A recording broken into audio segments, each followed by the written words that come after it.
हमारी रानी जारीना अलेक्जेंड्रिया, हमारे जार की बीवी। क्या आपको पता है कि first world war break out हो चुकी है और रास्पुतिन साहब, अब आपको हमारे जार को बहुत अच्छी एडवाइसेस देनी पड़ेंगी क्योंकि बाहर बहुत ही तहलका मच चुका है because it's the first world war. अरे भैया, ये फर्स्ट वर्ल्ड वॉर किस चिड़िया का नाम है? अरे हो सकता है फर्स्ट वर्ल्ड वॉर कोई बच्चों के लड़ाई का गेम हो हो सकता है। अरे आप लोग तो अतई बुड़बक हैं, आपको ये भी नहीं पता कि फर्स्ट वर्ल्ड वॉर क्या है। और रास्पुतिन साहब, आप हमारे जार के one of the best advisers हो के ये बात कह रहे हैं कि आपको ये नहीं पता कि इतनी बड़ी फर्स्ट वर्ल्ड वॉर क्या है। अरे भैया, ना फर्स्ट वॉर कोई चिड़िया है और ना ही कोई बच्चों के खेलने का गेम। तो भैया, फर्स्ट वर्ल्ड वॉर में बेसिकली ये हो रहा है कि जो सेंट्रल पावर्स हैं यानी कि ऑस्ट्रिया, जर्मनी, टर्की, उनकी लड़ाई चल रही है रशिया, फ्रांस और ब्रिटेन से। तो इसी लड़ाई को हम लोग फर्स्ट वर्ल्ड वॉर कह रहे हैं, समझे? वैसे एक बात तो आप दोनों से कहनी है, आज मेरा जार की नौकरी का आखिरी दिन है तो ये अपने दिल की भड़ास तो निकाल ही देता हूँ। जारीना अलेक्जेंड्रिया, आप जार की बीवी हैं, लेकिन आपके जर्मन होने की वजह से ऑटोक्रेसी या जार की बहुत इज्जत डूब रही है और उसके साथ साथ ऑटोक्रेसी की इज्जत भी डूबी जा रही है। समझ रही है ना आप? क्योंकि जर्मनी ने रशिया पे हमला कर दिया है through the first world war. और रास्पुतिन साहब, आप तो अलग ही हैं। आपकी बैड एडवाइसेस ने ना जार की हालत ही बिगाड़ दी है रशिया में। तो आप लोग समझ जाइए, दिन कम है आपके। बाहर जनता आप दोनों से ही चिढ़ी हुई है और जारीना अलेक्जेंड्रिया से तो ज्यादा ही, क्योंकि आप जर्मन है ना। तो अब भैया, फर्स्ट वर्ल्ड वॉर में मेरे पति यानी कि जार का क्या हाल हुआ और रशिया का क्या हाल हुआ, इसको समझने के लिए तो आपको पढ़ाई की पोटली का वीडियो तो देखना ही पड़ेगा। तो जाइए जाइए। वेलकम टू पढ़ाई की पोटली दोस्तों।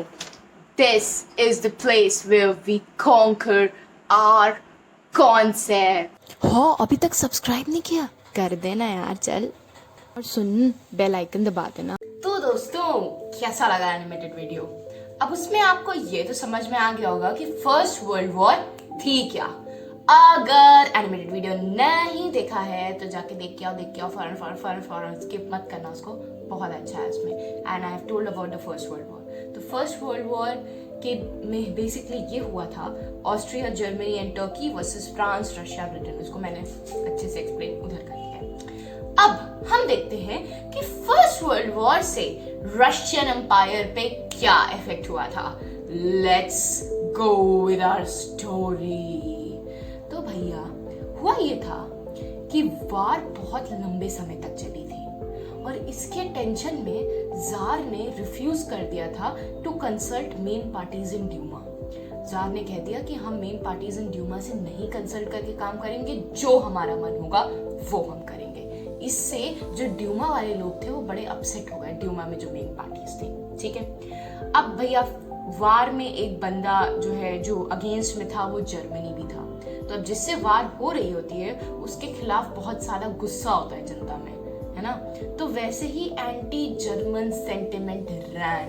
एंटी जर्मन सेंटिमेंट्स मतलब बिल्कुल बुरी तरीके से पूरे देश में कर रहे थे कि जर्मन को कहीं देख ले तो उड़ा दे, इतनी गुस्सा थी देश में जर्मनी के खिलाफ।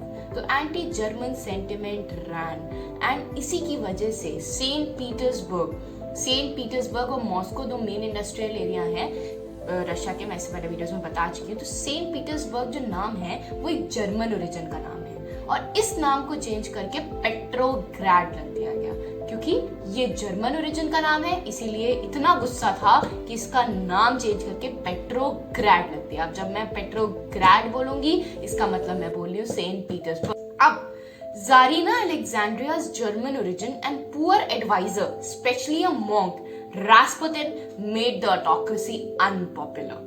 अब देखो जारीना अलेक्जेंड्रिया, मैंने जैसे बताया जार की बीवी, वो जर्मन थी, उसकी वजह से और गुस्सा आने लगा, लेकिन जार अपनी बीवी से बहुत प्यार करता था, वो उसको नहीं छोड़ सकता था। और पुअर एडवाइजर्स, मतलब जार खुद तो इतने पढ़े लिखे नहीं थे, उनको ऑफकोर्स एडवाइजर्स की जरूरत थी, तो वो रास्पुतिन नाम के एक बहुत गंदे एडवाइजर थे जिन्होंने काफी ही गंदी रद निर्लज एडवाइसेस दी जार को, जिसकी वजह से ऑटोक्रेसी अनपॉपुलर होती रही। अब ये बहुत काफी इंटरेस्टिंग पॉइंट है।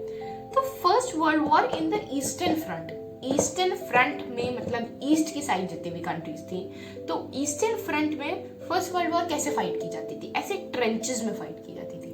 ट्रेंचेस मतलब समझ लो, ट्रेंचेस क्या होता था, गड्ढे खोद दिए जाते थे ऐसे ऐसे करके, मतलब ये जमीन है तो इसके अंदर खूब गड्ढे खोद दिए, उसके अंदर से सोल्जर्स को धीरे धीरे चलाया जाता था और फिर वो अपनी गन से वार करते थे। अब तुम लोग यहाँ पे देखना, अभी ये देखो, यहाँ पे you will get to see the photos of the trenches and the soldiers, okay, so you look at this, and तो first world war eastern front में ट्रेंचेस से फाइट की जाती थी। ट्रेंचेस के अंदर ऐसे घुस घुस के अंदर चल के ऐसे फाइट की जाती थी। लेकिन तो इससे क्या होता था कि कैजुअलिटीज, मतलब मौतें कम होती थी, सोल्जर्स कम मरते थे क्योंकि वो छुपे रहते थे एक तरीके से, और बाहरी सोल्जर्स ज्यादा।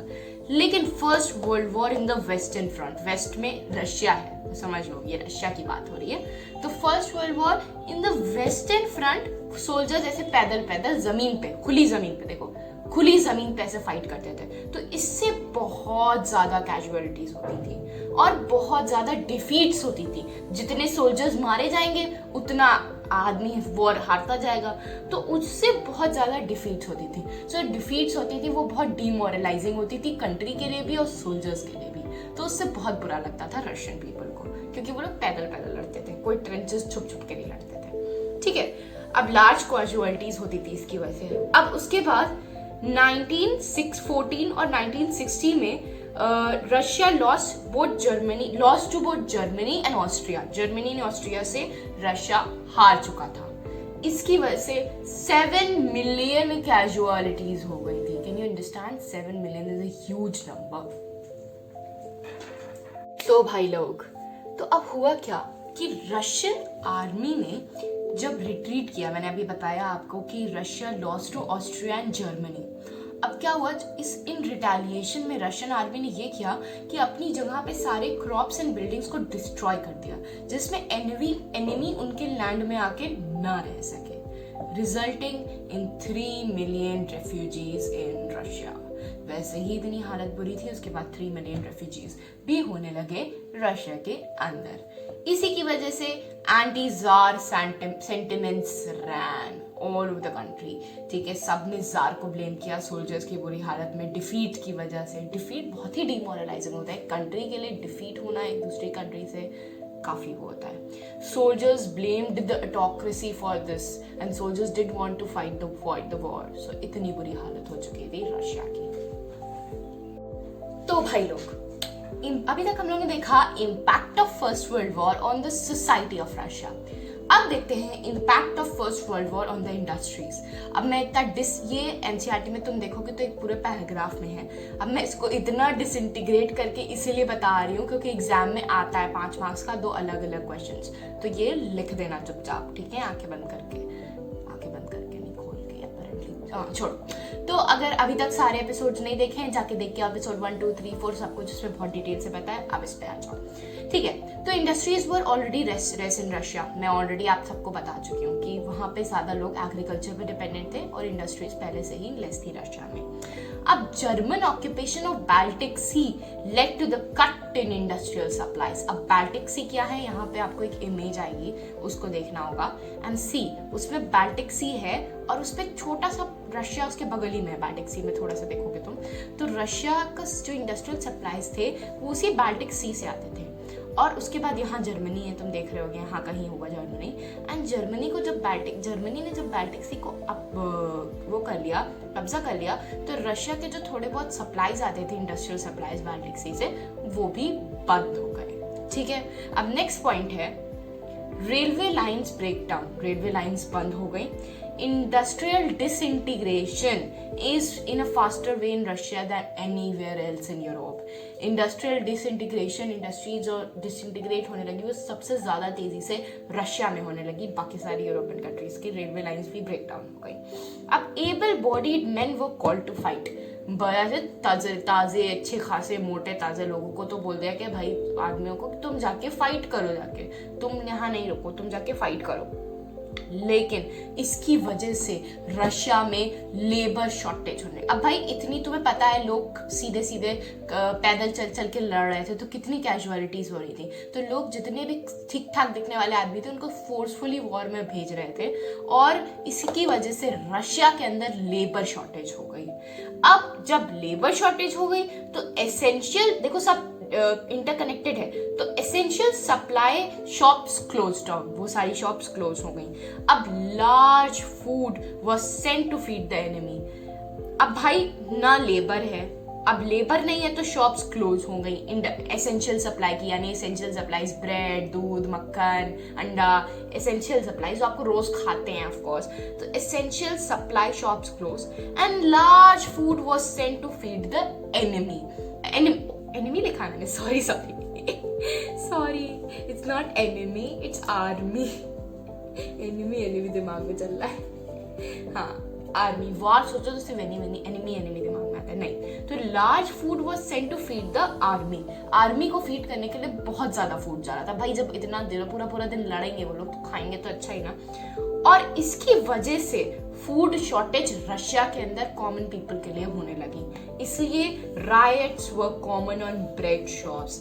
ब्रेड बिकेम मतलब स्केयर्ड हो गई ब्रेड, इतनी ज्यादा कमी हो गई ब्रेड की कि लोग अब लड़ने लगे, मरने लगे, एक दूसरे को मारने लगे कि हमें खाने को दे दो, खाने के लाले पड़ चुके थे। So these were the things, ठीक है। और ये सब देखो इंटरकनेक्टेड है। एबल बॉडीड मैन वॉर पे चले गए तो लेबर शॉर्टेज हो गई, तो एसेंशियल सप्लाई शॉप्स क्लोज हो गई, एसेंशियल सप्लाई शॉप्स क्लोज हो गई, तो ये तो एक था सोने पे सुहागा, ये हुआ। Large food was sent to feed the army, उसके बाद riots were common on the bread shops. अरे पोटली खनक रही है, लगता है इसमें नया टॉपिक यानी कि नई कहानी आ चुकी है। अब पढ़ूंगी तभी तो पढ़ा पाऊंगी। लाइक, शेयर एंड सब्सक्राइब जरूर कर देना। Until we meet, be curious. Bye bye.